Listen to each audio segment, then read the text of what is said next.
(7장) 1절부터 보도록 합시다. 형제들아, 내가 법 아는 자들에게 말하노니 너희는 율법이 사람이 살 동안만 그를 주관하는 줄 알지 못하느냐. 여기 내가 법 아는 자들에게 말하노니, 이것은 누구나가 알고 있듯이 뭐 그 정도의 의미라고 생각하면 될 것 같아요. 그리고 법이라고 하는 것도 일반법과 사회법, 그 다음에 우리 심령에 새겨져 있는 그 기록되어 있는 그 법, 그 다음에 율법, 이런 모든 것들을 다 통칭하는 그러한 용어라고 할 수가 있어요. 그래서 누구나 법을 알고 있는 사람들은 누구나 다 알 수 있듯이 뭐 이런 정도의 의미예요. 너희는 율법이 사람이 살 동안만 그를 주관하는 줄 알지 못하느냐. 여기서 율법도 통칭적으로 모든 법을 갖다가 가리키고 있다고 볼 수가 있습니다. 그래서 이 법이라고 하는 것이 이제 어떤 사람이 살 동안만 그 효력을 갖다가 미친다는 것을 이야기를 하고 있어요. 그렇죠. 모든 법이라고 하는 것은 사람이 죽고 나면은 그 법의 효력이 미치지 못하는 것을 갖다가 볼 수가 있습니다. 네? 어떤 사람이 죄를 지었을지라도 그 사람이 죽었다면은 법이 그 사람을 갖다가 더 이상 어떻게 하지를 않는 것을 볼 수가 있어요. 법이라고 하는 것은 사람이 살 동안만 그 어떤 법이 되었든지 그 효력을 갖다가 이렇게 미치는 것을 볼 수가 있습니다. 예를 들어서 이제 남편 있는 여인이 그 남편 생전에는 법으로 그에게 매인 바 되나, 만일 그 남편이 죽으면 남편의 법에서 벗어났느니라. 가령 남편이 있는 어떤 여인이 있다고 했을 때 그 남편이 살아있을 때는 법으로서 그에게 매인 바 된다는 거예요. 네? 법으로서. 그러니까 이게 어떤 여기에서도 이 법이라고 하는 것은 꼭 법이시라고 볼 수도 있고, 아니면은 그냥 일반적인 어떤 사회 관례, 관습이라고 할 수도 있겠죠. 근데 어떻습니까? 보통 사회 관습이라든지 사회 그 일례라든지 이런 것들 보면은 남편이 있는 여인이 그 남편이 이렇게 살았을 때에는 그 남편에게 이렇게 속하는 것을 볼 수가 있어요. 그래서 남편의 어떤 세력권 안에, 어떤 남편의 영역 안에 있어서 그 남편의 이 어떤 주관하에서 이렇게 살아가는 것을 볼 수가 있습니다. 저쪽 성경에도 이와 비슷한 내용들이 나오고 있는 것을 볼 수가 있어요. 저쪽 창세기 3장 16절 찾아보도록 합시다.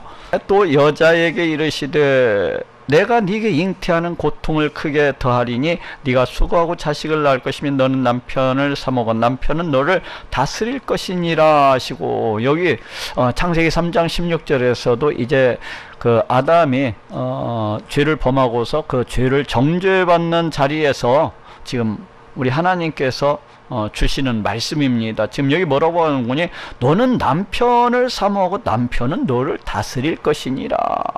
그러니까 여자가 지금 남자의 그 다스림을 받아야 될 것을 지금 이렇게 말씀하고 있는 것을 볼 수가 있어요. 그리고 저쪽 또 한 군절 찾아보시다. 에베소서 5장 22절. 아내들이여 자기 남편에게 복종하기를 주께 하듯 하라. 야, 남편에게, 아내들한테 지금 하고 있는 얘기인데, 아내들이 남편에게 복종하기를 주께 하듯 하다. 우리 예수님을 갖다가 섬기듯 하라는, 우리 하나님을 갖다가 섬기듯 하라는 것입니다. 이는 남편이 아내의 머리됨이 그리스도께서 교회의 머리됨과 같음이니 그가 친히 몸의 구주시니라. 야, 그러니까 마치 우리 예수님을 갖다가 섬기듯이 그 아내들이 남편들을 갖다가 그렇게 섬겨야 될 것을 말씀하고 있습니다. 그 남편들에게 이렇게 복종해야 될 것을 갖다가 말씀을 하고 있어요. 근데 또 이제 이 말씀만 보면은 또 여자들이 또 굉장히 서운할 것 같아요.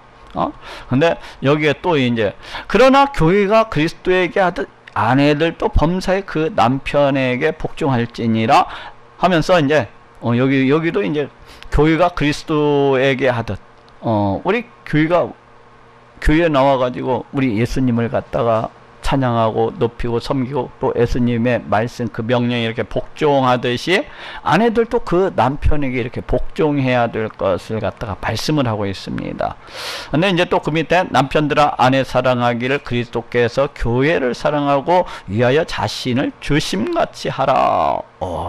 남편들이 그 아내를 갖다가 다스리고 그 아내들을 갖다가 주관하고 이런 거 못지않게 또한 남편들이 그 아내를 갖다가 사랑해야 될 것을 말씀을 하고 있습니다. 우리 예수님께서 십자가에 달려 피 흘려 자신의 몸을 우리에게 주신 것 같이 우리 예수님께서 자신의 생명을 우리에게 주신 것 같이 그렇게 아내들 남편들도 그 아내를 갖다가 이와 같이 사랑해야 될 것을 이렇게 말씀을 하고 있어요. 이렇듯 그 성경에서도 이제 성경에서도 이 아내들이 이 남편에게 이렇게 복종해야 될 것을 이렇게 말씀을 하고 있는데 이제 이게 우리 하나님의 어떤 창조 질서라고도 할 수가 있어요. 우리가 하나님의 창조 질서라고도 할 수가 있어요.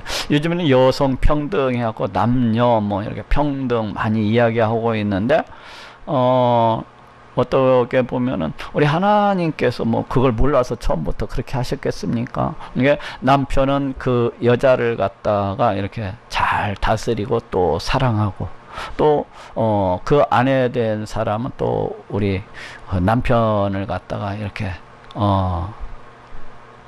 잘 섬기고 복종하고 그런 관계 이걸 갖다가 얘기를 이렇게 하고 있는 것을 볼 수가 있는데 여기에서도 어쨌거나 그 남편 생전에는 법으로 그에게 매인받으나 그 남편의 어떤 세력권 안에 있다는 거 그 남편의 영역 안에 있다는 거예요. 그렇기 때문에 여기에서도 이제 그런 의미가 어찌 보면 좀 있다고 볼 수가 있어요. 남편에게 복종하고 남편 살 동안에 그 밑에서 남편을 갖다가 이렇게 섬기는 근데 이제 만일 그 남편이 죽으면 남편의 법에서 벗어났느니라. 그렇죠.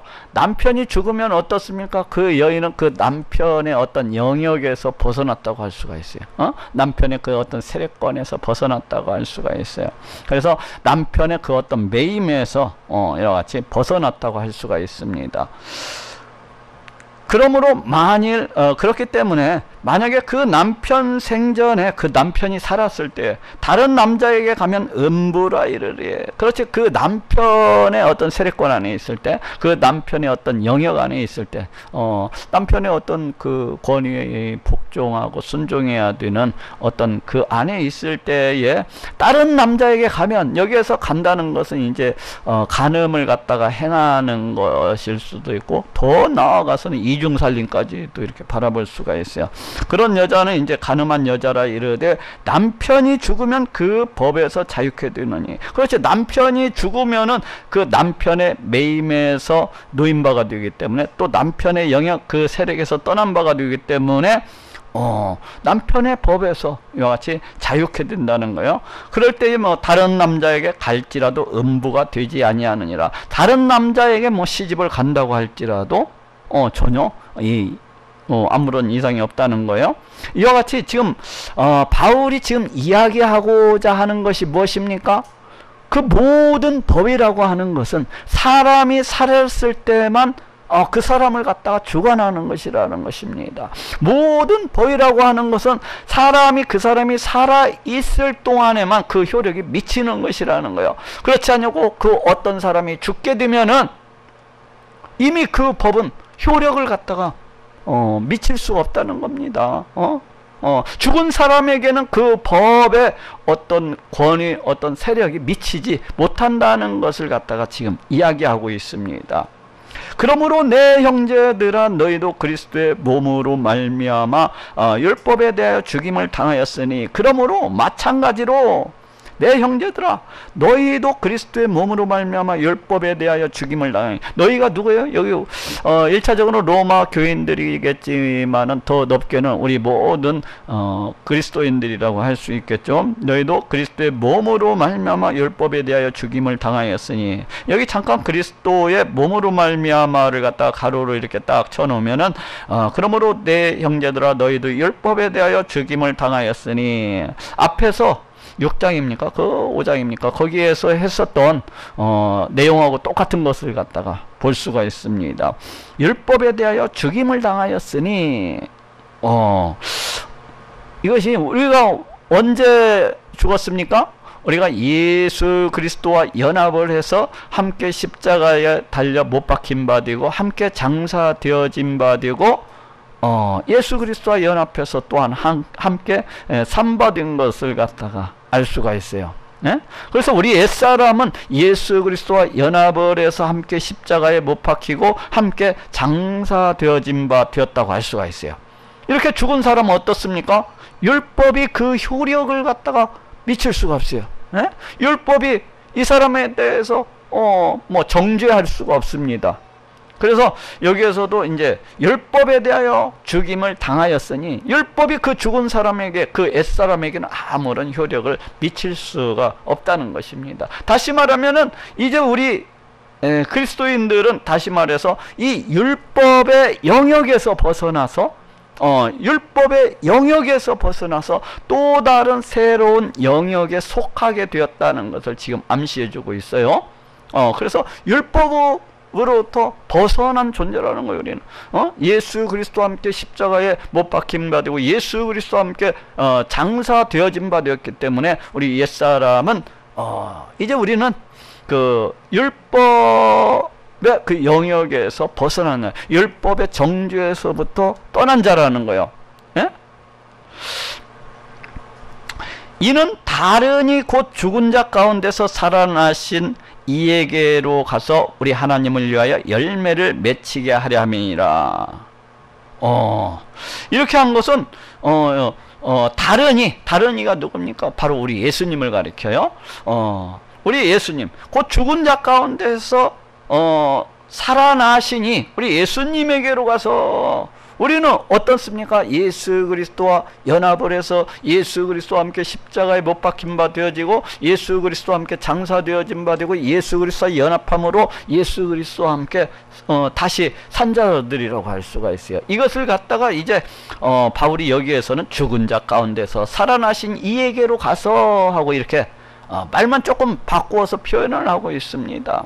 그래서 여기에서도 가서라고 하는 것은 또 다른 영역에 속하게 되었다는 것을 갖다가 얘기를 해주고 있어요. 율법의 영역에서부터 벗어나서 또 다른 그 새로운 영역 가운데 이렇게 속하게 되었다는 것을 얘기를 해주고 있습니다. 이 영역이 어디입니까? 바로 예수 그리스도의 새로운 그 생명의 영역, 어떤 생명력의 영역 안에 이렇게 속하게 되었다는 것을 알려주고 있어요.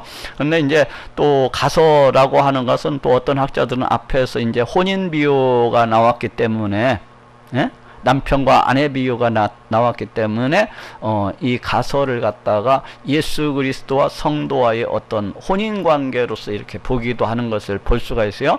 어쨌거나 우리가 예수 그리스도와 연합함으로 해서 예수 그리스도의 그 생명의 영역에 속하게 된 거예요. 그런데 지금 여기 4절에서 그리스도의 몸으로 말미암아 이렇게 이야기하고 있잖아요. 제가 이것을 갖다가 잠깐 가로를 갖다 이렇게 쳐놓으라고 했었는데 지금 여기에서 우리가 예수 그리스도와 함께 그 연합함으로 해서 그 율법에 대하여 이렇게 죽임을 갖다가 당한 그 이유에 대해서 이제 그리스도의 몸으로 말미암아 하고 우리 예수님의 몸을 갖다가 이렇게 강조하고 있는 것을 볼 수가 있습니다. 즉 예수 그리스도와 함께 십자가에 못 박힘으로 인해서 우리가 함께 장사되어진 바 되고 함께 죽었다고 하는 것을 갖다가 지금 나타내기 위해서 이와 같이 그걸 강조하고 있어요. 어쨌거나 우리로 하나님을 위하여 열매를 맺히게 하려 함이라. 이렇게 된 것은 우리 하나님을 위해서 열매를 맺히게 하려 함이라. 우리 하나님을 위하여 열매, 어떤 열매입니까? 우리 하나님께서 원하시는 열매이겠죠. 그것은 우리를 갖다가 우리 하나님께서 구원해 주신 그 이유하고도 같다고도 할 수가 있어요. 그래서 우리 하나님을 갖다가 찬양하고 높이는 삶, 그 다음에 우리 하나님을 갖다가 위해서 살아가는 삶, 그 영광을 위해서 살아가는 삶, 그리고 우리 하나님과 동행해서 더불어서 살아가는 그러한 삶, 바로 그러한 것들을 갖다가 맺히게 하기 위해서 그렇게 하셨다는 거예요. 우리가 육신에 있을 때는, 여기서 육신이라고 하는 말은 이제 부패하고 타락한 우리 인간 어떤 존재를 갖다가 가리키는 말이라고 할 수 있어요. 근데 여기에서 이 육신은 지금 6절에 나오는 이제 영이라는 말고 이 대조적인 의미에서 이와 같이 사용되어지고 있습니다. 6절에서 이제 또 이야기하겠지만 6절에서 이 영이라고 하는 것은 우리 사람이 어떤 거듭난 존재, 예수 그리스도를 갖다 믿음으로 해서 거듭난 존재, 성령님께서 함께 하시는 어떤 신령한 존재를 갖다가 나타내는 그런 의미에서 영이라는 말이 쓰여지고 있어요. 즉, 이 영이라고 하는 것은 영적인 사람, 그것도 어떤 신령한 존재, 그런 의미로 해서 이 영이라는 말이 이렇게 쓰여지고 있는데, 그 영과 이제 대조적인 의미에서 지금 육신이 이렇게 쓰여지고 있습니다. 부패하고 타락한 어떤 인간 존재를 갖다 이렇게 나타내고 있어요. 그래서 우리가 육신에 있을 때에는 언제적입니까? 이것이 우리가 거듭나기 전에는, 성령 하나님께서 우리와 함께하기 전에는, 즉 우리가 예수 그리스도를 믿기 전에는 율법으로 말미암는 죄의 정욕이 우리 지체 중에 역사하여 우리로 사망을 위하여 열매를 맺게 하였더니, 여기에서도 이제 잠깐 가로를 쳐놓으면은 율법으로 말미암는 이 부분을 갖다 잠깐 가로로 쳐놓을 것 같으면, 우리가 육신에 있을 때에는 죄의 정욕이 우리 지체 중에 역사하여 우리로 사망을 위하여 열매를 맺게 하였더니, 그렇죠? 우리가 육신에 있을 때, 예수 그리스도를 믿기 전에, 어찌 보면은 우리가 죄의 그 영역 가운데에 있을 때에는 그 죄의 정욕이라고 하는 것이 우리 지체 중에 역사에서 우리로 사망을 위해서 열매를 맺겠다는 거예요. 이 열매가 어떠한 열매입니까? 온갖 부패함과 타락함과 강팍함과 완악함과 패역함과 이런 온갖 죄악들, 이런 죄악들의 열매를 갖다가 맺게 했다는 것입니다. 이런 죄악들의 결과가 뭡니까? 사망이죠. 그래서 사망을 위하여 열매를 맺게 하였더니, 근데 지금 바울이 마치 여기 율법으로 말미암는 죄의 정욕이 이렇게 얘기를 하고 있어요. 죄의 정욕이라고 하는 것은 죄를 향한 그 어떤 욕망, 이런 것이잖아요. 그 죄의 욕망이 우리 지체 중의 역사에 우리로 사망을 위하여 열매를 맺게 하였더니, 이러면서 마치 이 죄의 정욕을 갖다가 뭐가 부추긴 것처럼, 이 율법이 죄의 정욕을 갖다가 막 부추긴 것처럼, 마치 부추긴 것처럼 그와 같이 표현을 하고 있습니다. 근데 율법이 하는 역할이 무엇입니까? 율법이 하는 역할이라고 하는 것은 죄가 무엇인지를 갖다가 알려주는 데 있어요. 죄를 죄되게 하는 데 있어요. 죄를 깨닫게 하는 데 있습니다. 그래서 우리 인간이 이 죄로 인해서 영원히 죽을 수밖에 없는 그런 존재로구나 하고 깨닫고, 우리 하나님께서 이 죄를 씻어주시기 위해서, 다 갚아주시기 위해서 이 땅 가운데 보내어주신 그 예수 그리스도를 갖다가 믿게 하는 그런 몽학선생의 역할로서 주어진 것이 율법입니다. 그래서 이 율법이 가는 곳에는 마치 죄가 살아나는 것처럼 보여요. 이 율법이 도달하는 곳에는 마치 죄의 정욕이 막 불처럼 일어나는 것처럼 보입니다. 왜 그렇습니까? 그 전에 죄가 없었던 것이 아니야. 그 전에 죄의 정욕이 없었던 것이 아닙니다. 이 율법이 있기 전에도 죄가 있었고, 이 율법이 있기 전에도 죄의 정욕이 있었는데, 이 율법이 있기 전에는 죄가 죄라는 것을 알지를 못했어요. 이 율법이 이르면서 사람들은 죄에 대해서 깨닫기 시작합니다. 이 율법이 이르면서 죄에 대해서 이것도 죄고 이것도 죄고 이것도 죄로구나 하면서 깨닫기 시작을 해요. 그러다 보니까 율법이 마치 죄를 갖다가 살리는 것처럼 보이는 겁니다. 마치 율법이 죄를 갖다가 부추기는 것처럼 보이는 거예요. 마치 율법이 죄의 정욕을 갖다가 불러 일으키는 것처럼 그렇게 보이는 것입니다. 지금 그걸 얘기하고 있는 거예요. 율법이 죄의 정욕을 갖다가 마치 부추기는 것처럼 지금 바울이 표현을 하고 있습니다. 근데 바울이 여기에서 지금 이야기하고자 하고 있는 것이 뭐예요? 율법이 어떠한 역할을 갖다가 하고 있는가를 이야기하고 있는 것이지, 율법이 죄를 갖다가 부추기는 게 아니에요. 바울이 말하고자 하는 바가 율법이 죄를 부추긴다고 지금 이야기하고 있는 것이 아닙니다. 율법이 죄의 정욕을 갖다가 불러일으키는 것이라고 이야기하고 있는 게 아니에요. 단지 바울이 지금 여기에서 이야기하고 있는 것은 율법이 옴으로 해서 마치 죄의 정욕이 마치 그 죄가 죽었던 죄의 정욕이 마치 살아나는 것처럼 불처럼 일어나는 것처럼 그 율법의 역할에 대해서 이야기를 갖다가 하고자 하는 것입니다. 이제는 우리가 얽매였던 것에 대하여 죽었으므로 이제는 이제 전환점을 갖다가 이루고 있는 것을 볼 수가 있어요. 그 전에 어땠습니까? 죄의 정욕이 우리 지체 중에 역사하여 우리로 사망을 위해서 열매를 맺게 했던 거예요. 예? 그전에는. 예? 그런데 어떻습니까? 이제는 전환점이에요. 우리가 얽매였던 것에 대하여 죽었으므로 이 얽매였던 것이 뭐예요? 이 율법이에요. 율법. 바로 율법에서 벗어났으니 이 얽매였던 것이 율법입니다. 이제는 얽매였던 것에 대하여 죽었으므로 어떻게 죽은 거요? 예수 그리스도와 함께 연합함으로 해서 십자가에 달려 못 박힌 바 되고 함께 연합함으로 장사되어진 바 되었. 우리 옛사람은 죽었다고 할 수가 있어요. 그와 같이. 그렇기 때문에 이 죽은 자는 어떤 자입니까? 율법 그 얽매였던 것으로부터 벗어난 자라고 할 수가 있어요. 율법에 대하여서 죽은 자라고 했어요. 율법이 더 이상 그 사람에게는 그 어떤 효력도 미치지 못하는 것을 갖다가 볼 수가 있습니다. 그래서 이제는 우리가 얽매였던 것에 대하여 죽었으므로 율법에서 벗어났으니, 그렇죠, 죽은 자는 율법으로부터 벗어난 자예요. 율법의 영역으로부터 떠난 자입니다. 율법의 정죄로부터 벗어난 자예요. 에?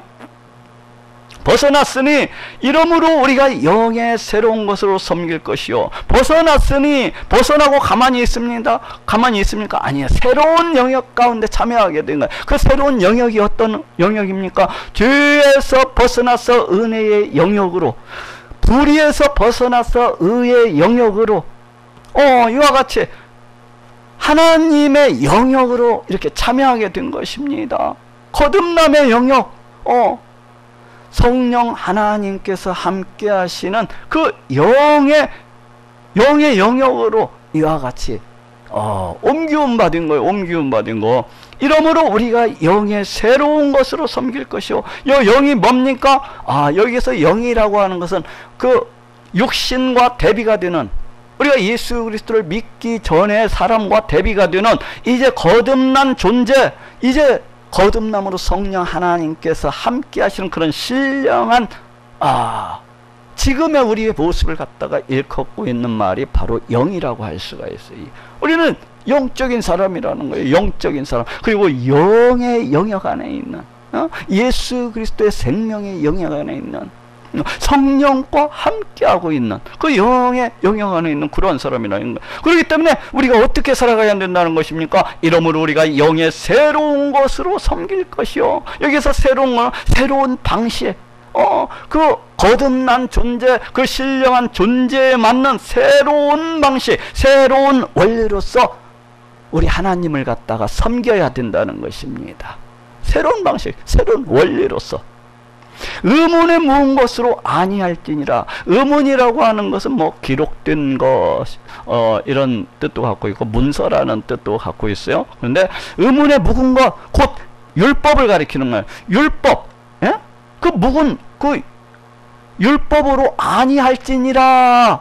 근데 왜 바울이 의문에 묵은 것, 율법으로 아니할지니라 이렇게 안 하고, 왜 의문에 묵은 것으로 아니할지니라 이렇게 얘기를 하고 있을까요? 지금 저쪽 그 4절에서 율법에 대하여 죽임을 당하였으니, 자칫 이 말은 어떤 오해를 불러일으킬 수가 있습니까? 야, 이제는 율법으로도 벗어났기 때문에 율법에 대해서 우리는 그 율법의 그 어떤 규정도 지킬 필요가 없다, 이렇게 이야기할 수가 있어요.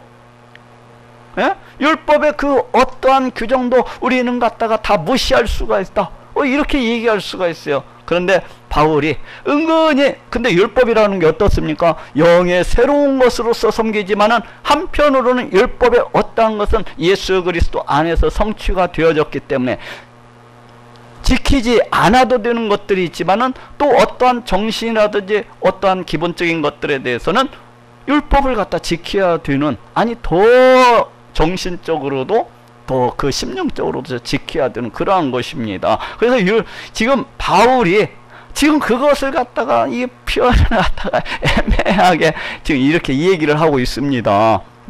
율법을 갖다 전혀 지키지 말라는 소리도 아니고, 새로운 것으로 섬겨 우리 하나님을 섬기되 새로운 방식, 영에 맞는 새로운 시대에 맞는 새로운 방식, 새로운 원리를 가지고서 우리 하나님을 갖다가 섬기고 예배를 갖다가 그렇게 해야 된다는 거예요. 옛날에 그 의문에 묵은 것을 아니할지니라, 옛날에 뭐 구약시대 짐승을 잡아서 피를 뿌려서 제사를 드리고 안식일을 지키고 절기를 지키고 할례를 행하고 이러한 것은 안 된다는 것입니다. 이러한 것은 아니라는 거예요. 저쪽 한번 찾아봅시다. 갈라디아서 2장 19절.